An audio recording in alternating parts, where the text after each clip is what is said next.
Good morning. Welcome back to the Retirement Report. I'm Hank Parrott, your host. All right, we're going to be talking about, we've been talking about Social Security and the importance of Social Security, but it goes right into the whole comprehensive financial planning. This is where we're looking at the whole picture. I'm a registered investment advisor. I'm also in license and insurance. I'm also a chartered financial consultant. I've been doing planning now for I've been in business for 26 years. Have evolved, from doing employee benefits up to doing estate planning and comprehensive financial planning and securities in the whole 9 yards. All of that over a 26-year period.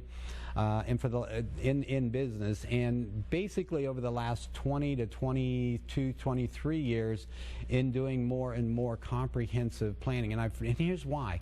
I went through a process, and I talk about it in my book, about what I've learned over my career. All right, now here's what I want for you. And in fact, what I'm going to do is I'll send you that story. How's that? Okay.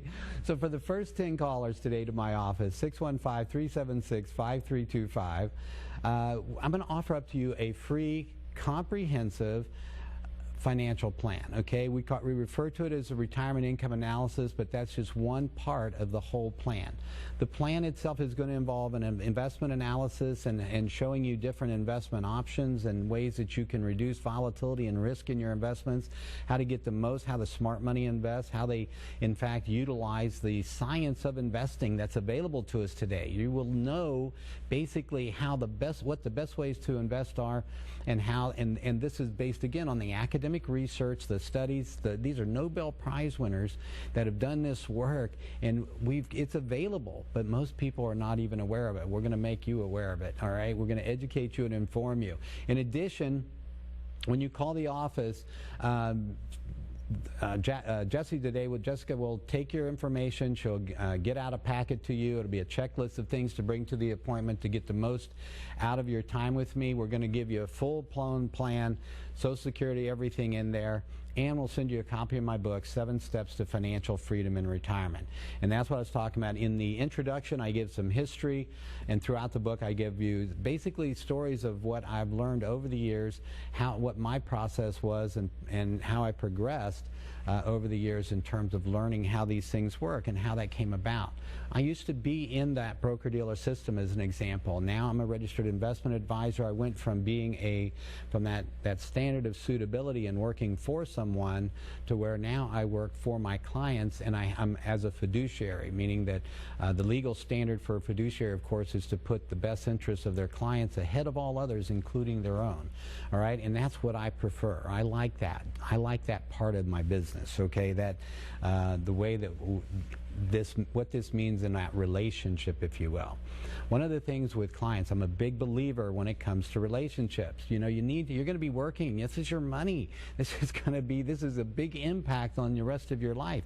It's your security. It's your lifestyle. It's what, are you going to be able to have that quality of life, be able to enjoy life throughout your lifetime?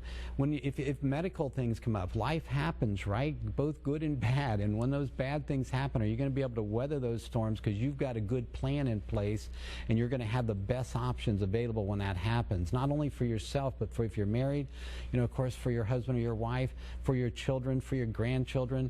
That's why I like this business so much, and in my business so much, is because I get to know people.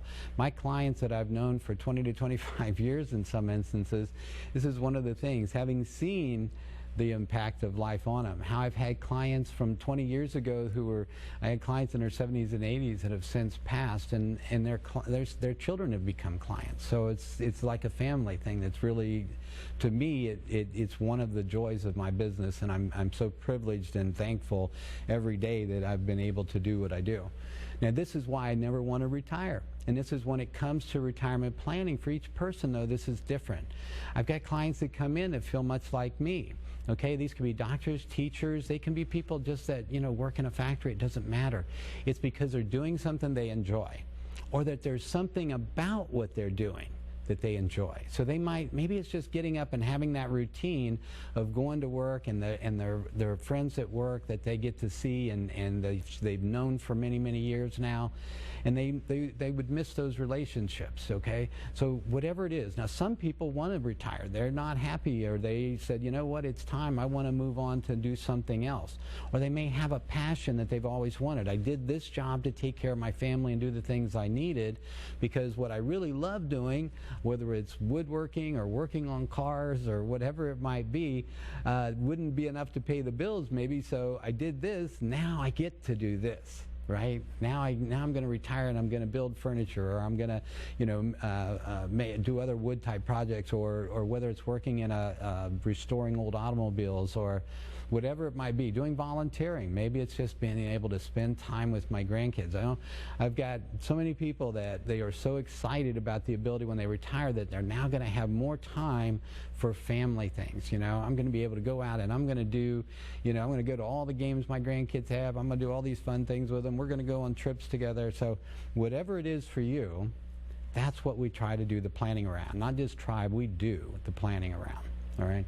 In this situation, when someone comes in, it's about, as I said, not only the numbers, but also getting to know each other, making sure we're going to be happy working together, because it is a long-term relationship. This isn't something we do for the next few years or 5.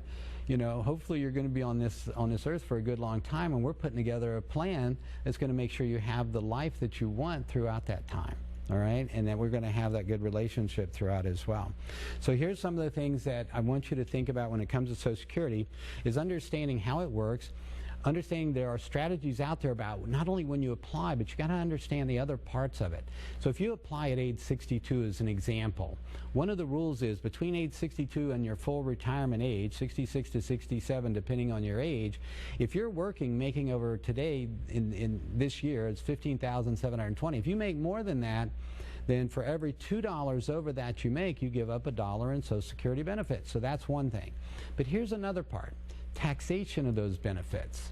All right, so let's say you wait, even if you wait to whether it's 62 or 63 or 65 or 67 or 70, at whatever age you take Social Security, your Social Security benefits are subject to taxation depending on your income. All right, now this formula is known as a provisional income formula. So for someone that's single, as an example, you take half of what you're getting from Social Security. If you have any wages or earned income, you add that, but we don't stop there, okay? That would be where you'd stop if you were taking early and you're just calculating whether you're going to lose benefits based on making over $15,000 a year. But when it comes to taxation of benefits, now we go in and now we add other income. Do you have any capital gains? Do you have any dividends that you've been paid? What about any withdrawals, okay, from your IRAs or retirement accounts? How about even municipal bond interests? What's normally tax-free? Well, it counts when it comes to calculating taxation of your Social Security benefits. So we add all those things together, and for that single person, if that adds up to more than $25,000, oops, 50% or up to 50% of your Social Security benefits can be taxed. And if it exceeds $32,000, then up to 85% of your Social Security benefits can be taxed.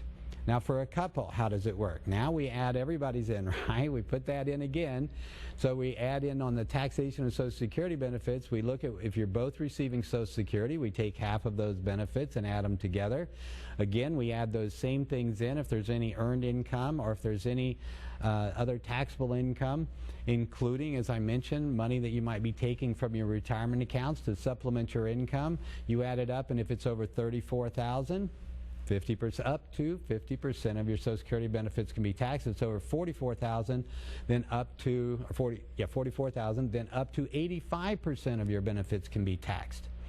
So now imagine if you're getting a combination of $30,000 a year in taxes, or excuse me, in Social Security benefits, that means there's a potential that $27,000 of that could be taxable income, depending on how much income in total that you make. So you got to think about that, right? when it comes to, in particular, when people, when I sit down with people and we're doing those calculations and we're seeing what they're going to need for income in retirement and what the best way to do that might be, this is if we can reduce taxes on if we can reduce your taxable income while still meeting your income needs, it could save you tremendously in taxes, not only overall, but on those benefits as well. All right, that's just one strategy. We're going to get into some more, but first a quick break. Join us here. We'll be right back on a Retirement Report.